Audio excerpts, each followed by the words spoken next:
Sebagai salah satu kawasan yang tidak pernah usai dengan konflik bersenjata, setelah penyerangan Hamas ke Israel di 7 Oktober 2023 kemarin, sampai sekarang konflik masih terus berlangsung hingga menyeret Iran dan Amerika dalam arena yang lebih memanas. Tentu tidak ada yang menyangka konflik ini bisa berlangsung sangat lama seperti sekarang. Apalagi kekuatan militer Israel terkenal menjadi salah satu yang terkuat di Timur Tengah. Salah satu alasan kenapa Israel tidak bisa menang dengan mudah dalam konflik yang terjadi di Gaza adalah kekuatan dari pejuang Palestina yang ternyata memiliki perlengkapan perang yang sangat mumpuni, tidak kalah dari Israel. Beberapa di antara alat perang yang digunakan diproduksi secara lokal, bahkan dengan cara yang tidak terduga. Ada beberapa senjata yang diadaptasi dari teknologi senjata Israel sendiri yang berhasil direbut dan dipelajari oleh pejuang-pejuang Palestina. Ada juga pengembangan senjata yang dibuat sendiri hasil kecerdasan mandiri dari insinyur mereka. Dan mari kita lihat senjata-senjata lokal yang berhasil diproduksi oleh pejuang Palestina yang mampu menghancurkan tank dan teknologi canggih pertahanan Israel. Kira-kira ada apa aja? Tapi sebelum itu pastikan kalau udah like dan subscribe channel Republika Mahasiswa ya. Let's go!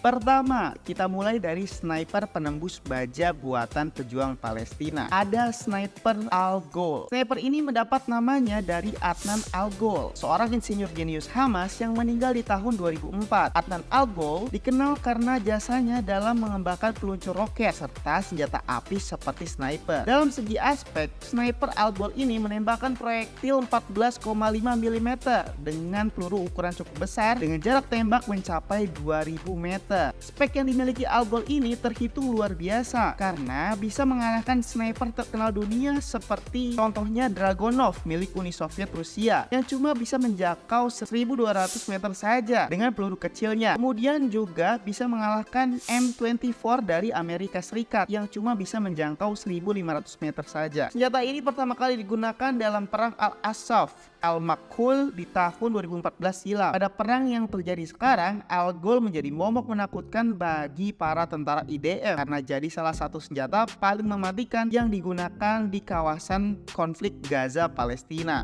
2. RPG atau rocket launcher. Selain memproduksi sniper, pejuang Palestina khususnya Hamas juga membuat RPG mereka sendiri atau bisa kita sebut peluncur roket yang bisa dibawa kemana-mana yang berguna untuk penaklukan pada kendaraan-kendaraan lapis baja. Bahkan digunakan untuk penaklukan tank Merkava yang dibanggakan oleh Israel sejak dulu yang nyatanya hancur dengan satu kali tembak RPG buatan pejuang Palestina ini. Hal menarik dari RPG milik Hamas ini adalah amunisi roketnya yang mereka beri nama Al-Yasin. Amunisi ini terlihat saat Abu Ubaidah yang merupakan juru bicara Al-Qassam muncul untuk pertama kalinya di publik tahun 2004. Amunisi Al-Yasin ini merupakan amunisi ukuran 105 mm dengan fitur unik yaitu hulu ledak tandem ganda. Hulu ledak pertama memiliki jenis hulu ledak penetrasi tinggi dan hulu ledak kedua punya jenis hulu ledak daya ledak tinggi. Saat ditembakkan, hulu ledak pertama meledak dan akan membuat lubang pada target yang kemudian memicu ledakan di hulu ledak kedua. Hulu ledak kedua memiliki tugas untuk menghancurkan kendaraan lapis baja lewat lubang yang telah dibuat oleh hulu ledak pertama. Proses ini dianggap salah satu yang paling efektif dalam menaklukkan kendaraan lapis baja. Bahkan setelah tank Merkava milik Israel, dalam video yang beredar, efektivitas RPG Al-Yasin ini makin menjadi-jadi yang membuat Israel panik dan hati-hati dalam menggunakan kendaraan tank, mobil baja, helikopter hingga drone-nya agar tidak menjadi sasaran RPG ini.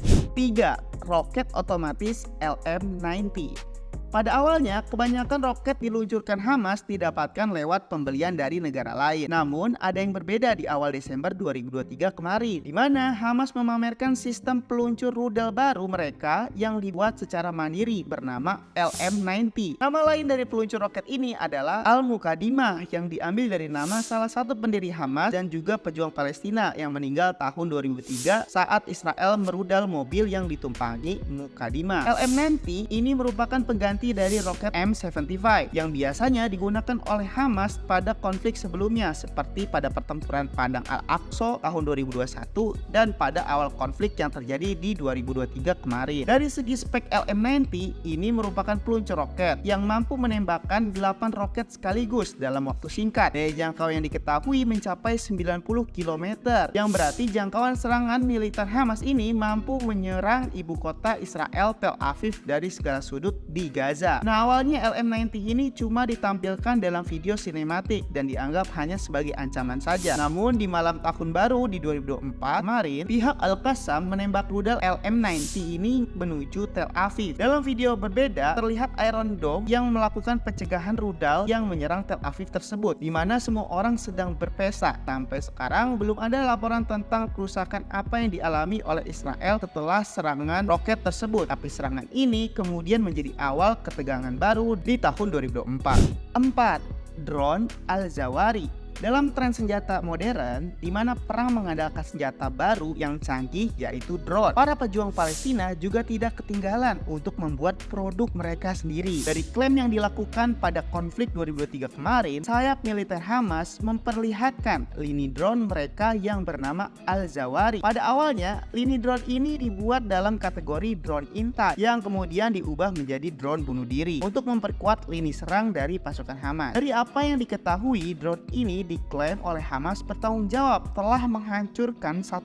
tank dan 2 bulldozer milik Israel di kawasan Khan Yunis di selatan Gaza. Nama Al-Zawari dari drone ini lagi-lagi diambil dari salah satu nama pejuang Hamas, yaitu Muhammad Al-Zawari, yang merupakan insinyur penerbangan Hamas yang meninggal di tangan Mossad tahun 2016 saat dia berada di Tunisia. 5. Drone bunuh diri Shahab. Selain drone Al-Zawari, Hamas juga memiliki beberapa lini drone lainnya. Salah satunya adalah drone Shahab yang punya tugas untuk melakukan serangan bom bunuh diri. Dari segi spek, drone Shahab ini bisa membawa hulu ledak seberat 30 kg dan mampu menjangkau target hingga 250 km. Sistem navigator yang digunakan juga nggak main-main, yaitu GPS dan juga satelit. Bukan cuma itu, drone Shahab juga dipandu operator darat yang terintegrasi dengan kamera yang dimiliki untuk meningkatkan presisi serangan drone tersebut. 6. Ada drone Ababil. Nah, kemudian ada juga drone Ababil One yang jadi drone pertama yang dibuat Hamas. Drone ini merupakan salah satu drone canggih Hamas karena dibuat dengan 3 varian langsung dengan karakter yang berbeda-beda. Mulai dari menjadi drone intai, drone pengebom, hingga drone bunuh diri. Semua drone yang dimiliki oleh Hamas ini membuktikan bahwa pengembangan militer memang menjadi kunci dalam kemenangan perang modern. Sebab Hamas yang memiliki keterbatasan sumber daya dan keterbatasan lainnya saja mampu mengembangkan berbagai macam drone untuk memenangkan perang. Tapi gimana untuk negara-negara lain? Apakah bisa sehebat para pejuang Hamas ini? Ataukah Hamas dipaksa untuk beradaptasi oleh perang? 7. Sistem pertahanan udara Mutabir One.